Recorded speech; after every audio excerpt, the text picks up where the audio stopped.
Hay casas que por fuera siguen en pie, pero por dentro hace mucho que dejaron de sentirse como hogar. Hay mesas donde todavía se sirve la comida, pero hace años que no se sirve paz. Hay habitaciones donde se duerme, pero no se descansa. Hay familias que sonríen para la foto, que van a la iglesia, que cumplen con la rutina, que suben imágenes bonitas, pero cuando se cierra la puerta de la casa y nadie mira, se oyen los silencios, se sienten las heridas, se nota la distancia, se respira la tensión. Y tal vez hoy me está escuchando alguien que ama a Dios, pero que en su casa está peleando una batalla que no sabe cómo nombrar. No es solo un problema, es una acumulación de cansancio, de palabras que dolieron, de decepciones, de promesas rotas, de hijos que se alejaron, de matrimonios que se enfriaron, de conversaciones que ya no existen, de abrazos que se perdieron por el camino. Y uno llega a un punto en el que mira al cielo y dice: Señor, si puedes hacer milagros en cualquier parte, ¿por qué no empiezas por mi casa? Y hoy vengo a decirte algo con toda la fuerza de mi corazón. Dios no se olvidó de tu familia. Dios no archivó tu apellido. Dios no decretó que tu historia termine en ruinas. Dios trae restauración a tu familia y sana tu hogar. No porque nosotros seamos perfectos, no porque no hayamos fallado, no porque merezcamos una segunda oportunidad, sino porque Él sigue siendo especialista en levantar lo que parecía perdido, en reconciliar lo que parecía irreconciliable, en devolver vida a lo que parecía muerto. Y si alguien necesita oír esto desde el alma, óyelo bien. La última palabra sobre tu casa no la tiene el rencor, no la tiene el orgullo, no la tiene el pasado, no la tiene la herida, no la tiene el infierno. La última palabra la sigue teniendo Dios. La Escritura dice en Josué 24:15, pero yo y mi casa serviremos a Jehová. Qué declaración tremenda. No dice yo y mi casa nunca tendremos conflictos. No dice yo y mi casa jamás atravesaremos noches difíciles. No dice yo y mi casa seremos una familia perfecta. Dice yo y mi casa serviremos a Jehová. Porque el milagro de una familia no empieza cuando todos están de acuerdo entre sí. Empieza cuando alguien se pone de acuerdo con Dios. El hogar no cambia primero cuando cambia el otro. El hogar empieza a cambiar cuando uno decide levantar un altar en medio del desorden. Cuando uno dice, aunque no vea todavía el cuadro completo, esta casa le pertenece al Señor. Josué estaba en una generación llena de decisiones ambiguas, de mezclas, de influencias, de dioses ajenos, de corazones divididos. Y en medio de todo eso se levantó para decir, en cuanto a mí, ya decidí. Mi casa tendrá dirección. Mi casa tendrá altar. Mi casa tendrá señorío. Mi casa servirá a Jehová. Y ese es el problema de muchos hogares hoy. No es que no tengan muebles, es que no tienen dirección. No es que no tengan techo, es que no tienen altar. No es que no tengan recursos, es que no saben quién gobierna la casa. Porque una casa puede tener pantallas en cada cuarto y seguir vacía. Puede tener comida en la nevera y seguir seca espiritualmente. Puede tener agenda llena y seguir hueca. El Salmo 127 dice, si Jehová no edificare la casa, en vano trabajan los que la edifican. Salmo 127, 1. En otras palabras, puedes pintar las paredes, cambiarte de ciudad, mejorar tu salario, cambiar el colchón, redecorar la sala, reorganizar el presupuesto, intentar nuevas dinámicas. Pero si el Señor no edifica la casa, el esfuerzo humano no alcanza para sostener lo que solo la presencia de Dios puede sanar. Hay cosas que la terapia ayuda a ordenar, y bendito sea Dios por toda ayuda sana y sabia. Hay cosas que una conversación madura puede acomodar.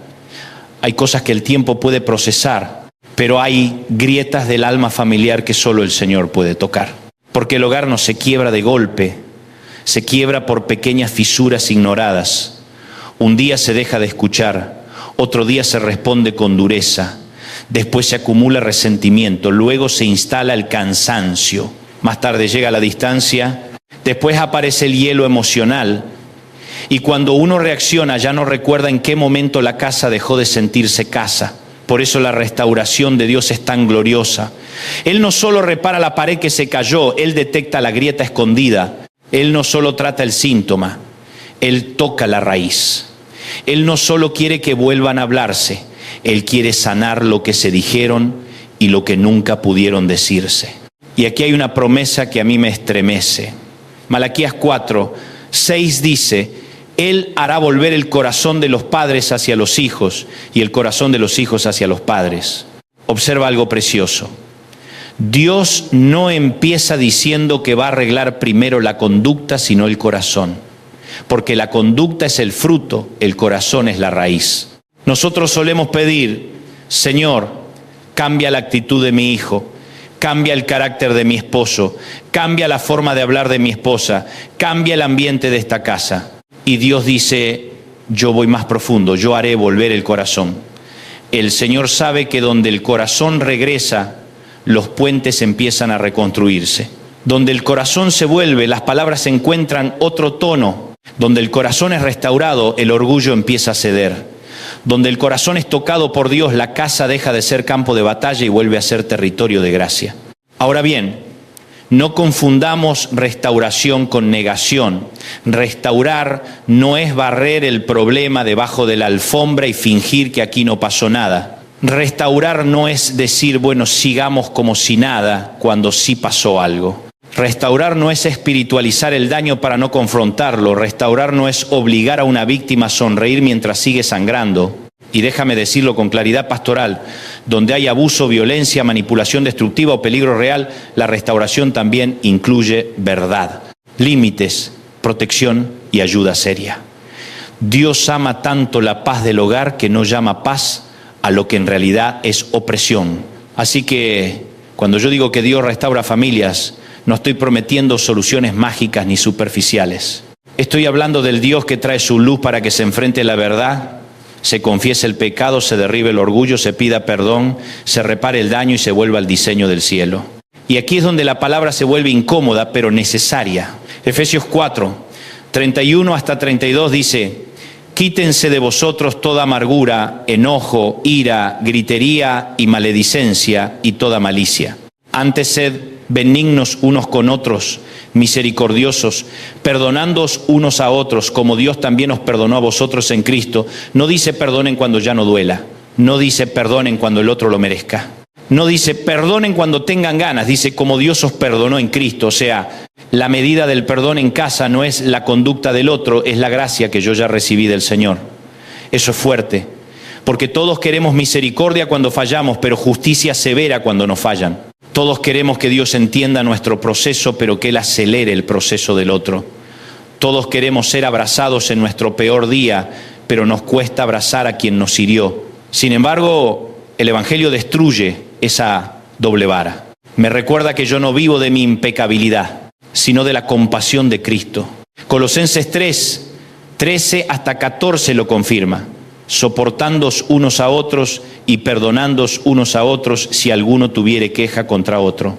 De la manera que Cristo os perdonó, así también hacedlo vosotros. Y sobre todas estas cosas vestíos de amor, que es el vínculo perfecto. Me gusta esa imagen, vestíos, porque hay hogares donde la gente se viste para salir, pero se desviste del amor para convivir. Tratan mejor al cliente que al cónyuge, mejor al vecino que al hijo, mejor al extraño que al hermano de la misma casa. Y Pablo dice, vístanse de misericordia, de benignidad, de paciencia, de amor.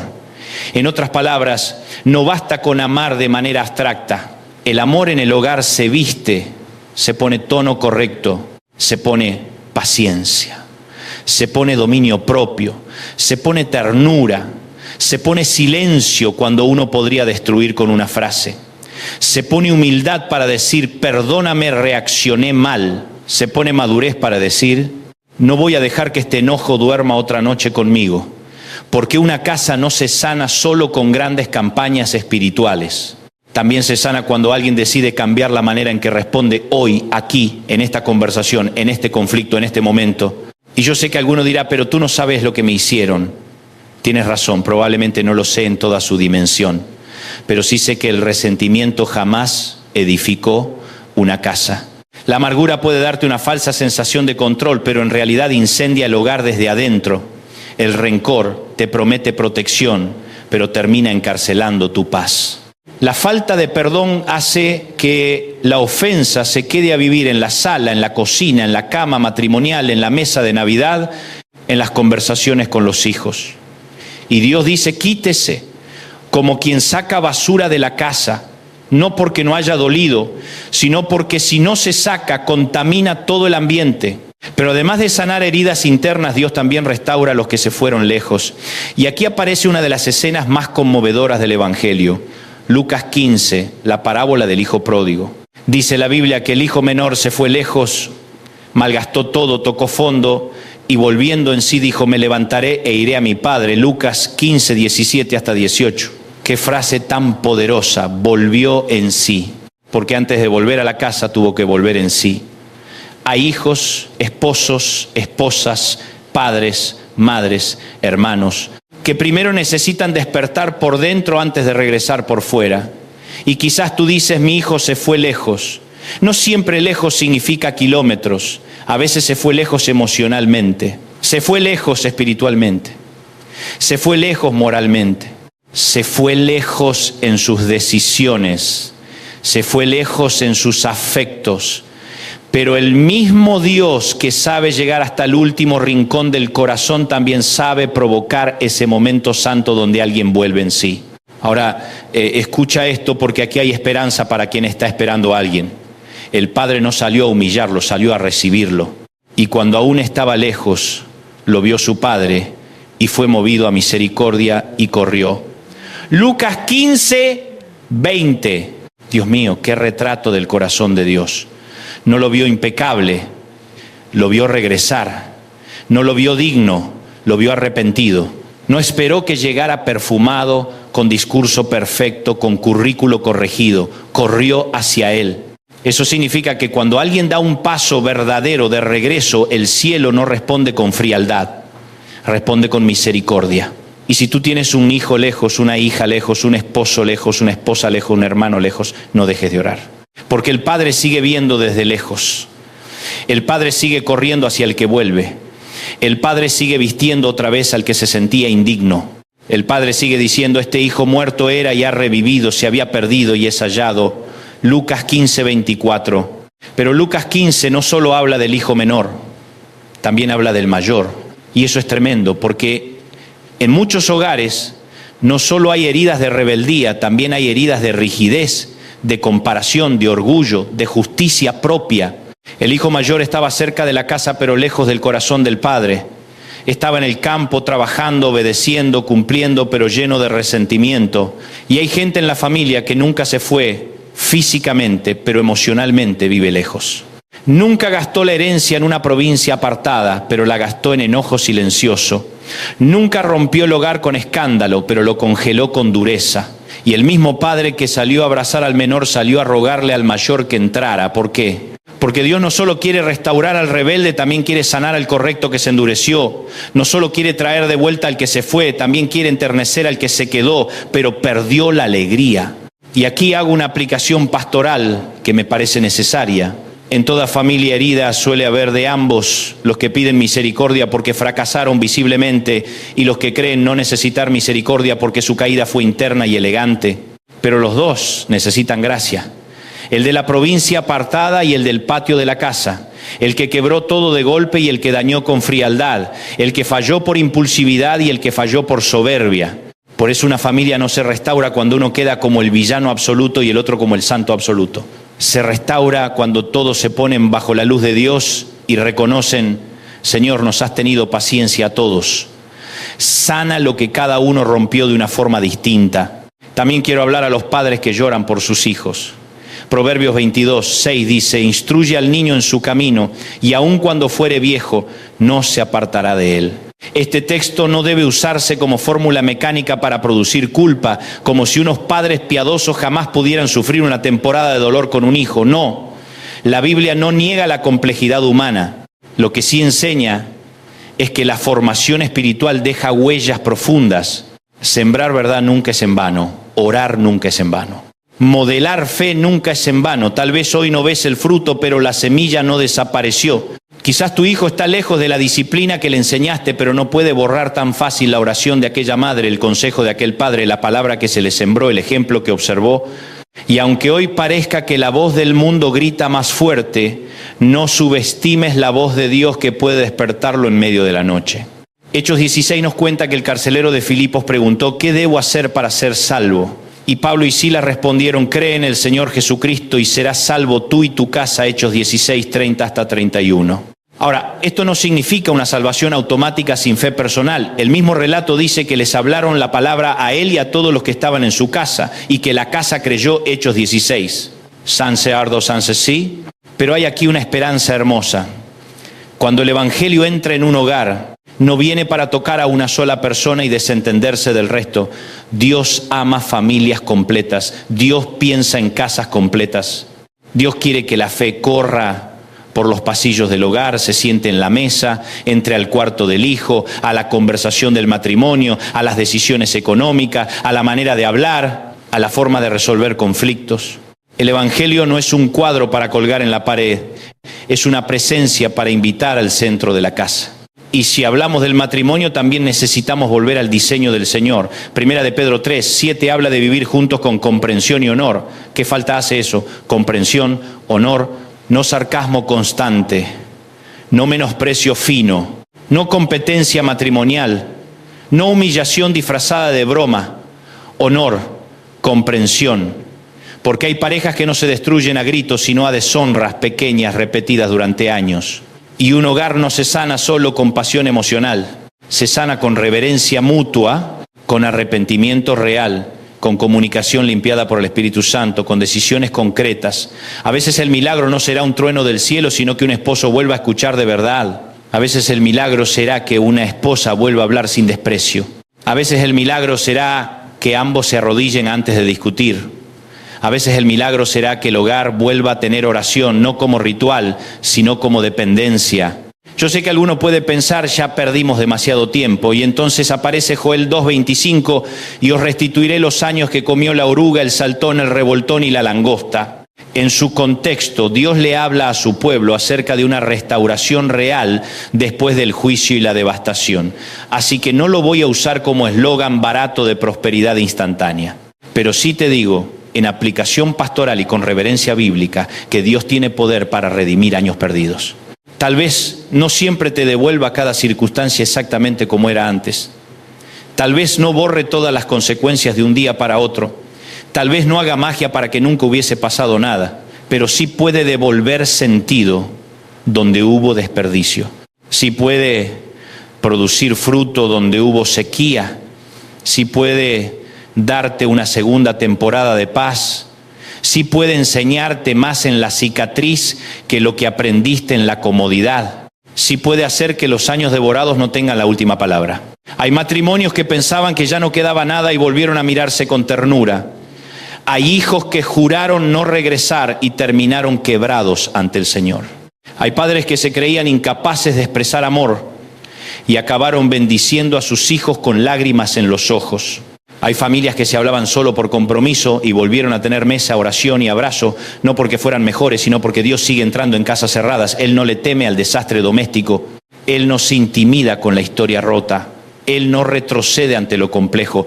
El mismo Cristo que calmó la tempestad también sabe hablarle a la tormenta emocional de una familia. Y aquí quiero decirte algo muy sencillo, pero muy serio. Deja de declarar ruina sobre tu casa.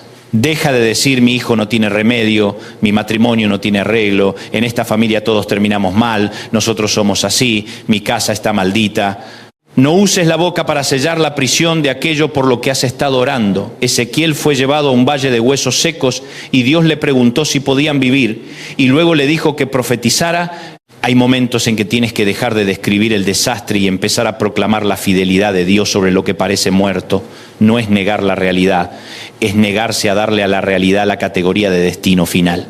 Empieza a decir, en el nombre de Jesús, mi casa servirá al Señor. En el nombre de Jesús, esta historia no termina en cenizas. En el nombre de Jesús, lo que el infierno quiso partir, Dios lo puede sanar. En el nombre de Jesús, mi hogar volverá a respirar paz. Ahora entiende algo, restauración no es instantaneidad. A veces comienza con un solo corazón quebrantado. A veces empieza con una llamada, a veces con un perdón, a veces con una confesión, a veces con un te escucho, a veces con apagar el teléfono y sentarse a hablar, a veces con pedir ayuda, a veces con reconocer no sé hacerlo solo. Dios obra en procesos porque quiere algo más profundo que una emoción momentánea. Quiere fundamentos nuevos. Quiere una casa distinta, no solo una crisis maquillada. Quiere que cuando el milagro llegue tenga raíces. Así que hoy, Si eres padre, madre, esposo, esposa, hijo, hija, abuelo, abuela, hermano o hermana, no te quedes cruzado de brazos viendo cómo el ambiente de tu casa se deteriora. Vuelve al altar, pon el nombre de tu familia delante de Dios, unge la casa con oración, bendice los cuartos, ora por la mesa, ora por las puertas, ora por las conversaciones pendientes, ora por el que está lejos, ora por el que está endurecido, ora por el que nadie soporta, ora por el que parece no escuchar, ora por ti también, para que Dios arranque de ti lo que contribuyó al dolor del hogar. Porque a veces queremos que Dios toque a todos, menos a nosotros. Y la restauración empieza cuando decimos, Señor, empieza aquí. Rompe primero mi dureza, sana primero mi tono, corrige primero mi orgullo, haz de mí un instrumento de paz dentro de esta casa. Y te lo digo con esperanza, no con condenación. Todavía hay aceite para tu hogar. Todavía hay palabra para tu familia. Todavía hay mesa después de tanta guerra. Todavía hay abrazo después de tanta distancia. Todavía hay canto después de tanto llanto. Todavía hay reconciliación donde hoy solo ves tensión. Todavía hay hijos que regresarán. Todavía hay corazones que se volverán. Todavía hay matrimonios que renacerán. Todavía hay casas donde Cristo volverá a ser Señor de verdad y no solo un nombre mencionado de vez en cuando. No te rindas en la puerta del milagro. No conviertas una temporada en sentencia. No le entregues al desaliento el título de propiedad de tu casa. Levántate en fe, toma tu familia en oración. Repite en el alma, aunque hoy tiemble tu voz: yo y mi casa serviremos a Jehová. Y si hoy no puedes decirlo con triunfo, dilo con lágrimas. Si no puedes decirlo con fuerza, dilo con fe. Si no puedes decirlo viendo resultados, dilo mirando al Dios que resucita lo que parecía terminado. Quiero terminar orando contigo. Señor, hoy te entregamos nuestras casas. No las casas perfectas, sino las reales. Las que tienen grietas, silencios, lágrimas y cansancio. Te entregamos los matrimonios heridos, los hijos lejos, los padres agotados, los corazones endurecidos y las mesas vacías de paz. En el nombre de Jesús, entra en nuestros hogares. Haz volver el corazón de los padres hacia los hijos y de los hijos hacia los padres. Arranca la amargura, quiebra el orgullo, derriba el rencor, sana la memoria, restaura la conversación, devuelve la ternura y levanta otra vez el altar familiar. Declaramos que Cristo es Señor de nuestra casa. Declaramos que el pasado no tendrá la última palabra. Declaramos que la gracia de Dios correrá por nuestros pasillos, tocará nuestras habitaciones y se sentará a nuestra mesa. Y si había años devorados, tú puedes redimirlos. Y si había amor enfriado, tú puedes encenderlo. Y si había alguien lejos, tú puedes traerlo de regreso. Te lo pedimos en el nombre poderoso de Jesús. Amén. Si esta palabra tocó tu corazón, compártela con alguien que la necesite. Y si quieres seguir recibiendo mensajes que enciendan tu fe y te acerquen más a la presencia de Dios, suscríbete, acompaña este canal y ayúdanos a llevar esperanza a más hogares.